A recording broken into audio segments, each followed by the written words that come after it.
For my own mental health, I try my best to avoid talking about RFK Jr. because that man irks and vexes me to no end. What he is doing to the CDC is absolutely criminal. Since he has taken over of Secretary of Health and Human Services, there has been absolutely nothing but chaos in the CDC.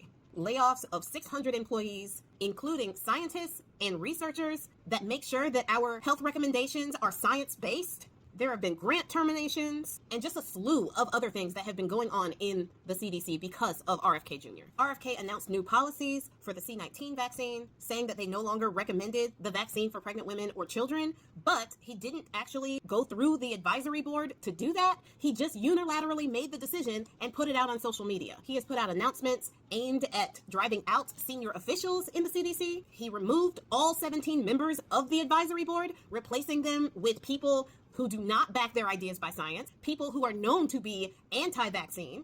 And I just want to stop here because this is exactly what a gov takeover actually looks like.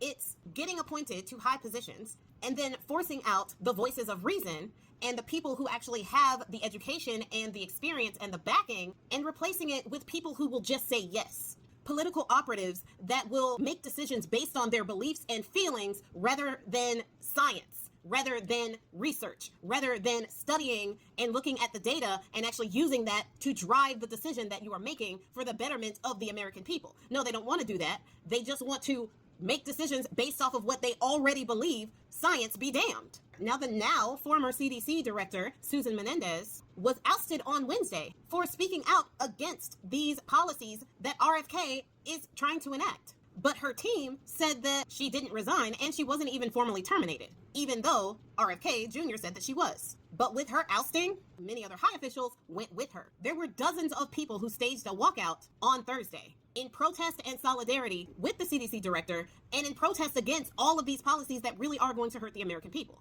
And as much as I love this show of rebellion, we have to admit that this is exactly what they want. They want people to leave so that they can put all of their yes people in there. Either way, this is a bad situation. Dimitri, the now former director of the National Center for Immunizations and Respiratory Diseases, said that there is an intentional eroding of trust in lower level vaccines, which is true. They're not just attacking the C-19 vaccine, they're attacking all of them, especially the early childhood ones, like the measles. And they think that just because you don't report on it, it's no longer happening. What happened to all the reports about the measles outbreak that was happening in the earlier part of this year?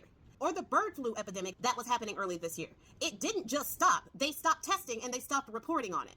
And they think that because you ignore the problem, then the problem just magically goes away. As Bonespur said during his first term when C-19 was going rampant and he was telling people to stop the testing and that would make the numbers go down. That is not how that works. The CDC influences what doctors will prescribe to their patients, what insurance companies will actually pay for, and what schools and daycares and work facilities will require for people to have in order to keep the American people safe and prevent new outbreaks, or even stop an outbreak that is already happening. Ask yourself, would we be ready, we as the American people, be ready for another C-19 type of outbreak with the CDC the way it is right now?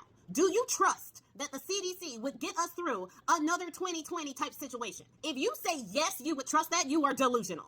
Because America would be completely screwed. And not only that, but with the CDC replacing science with skepticism and decisions that are just based off of their own beliefs and feelings, it's cultivating an environment where you have bad actors like the one who attacked the CDC headquarters in Atlanta. They are radicalizing people against scientists. They've already spent years looking down on the experts when it came to things like climate change. And now they are doing it with our health. They are doing it with our vaccines. At the same time, putting our information in a registry that they can just look up. And RFK is forcing a divide in the CDC, with companies like the American Academy of Pediatrics having to break ranks with the CDC and still recommend childhood vaccines for children. Experts are literally screaming from the rooftops that RFK's policies are dangerous for the people, and he is not listening. And once again, he thinks that not reporting on a situation and no longer paying attention to a situation like the bird flu, like the measles outbreak, means that it's no longer happening and that the numbers is coming down.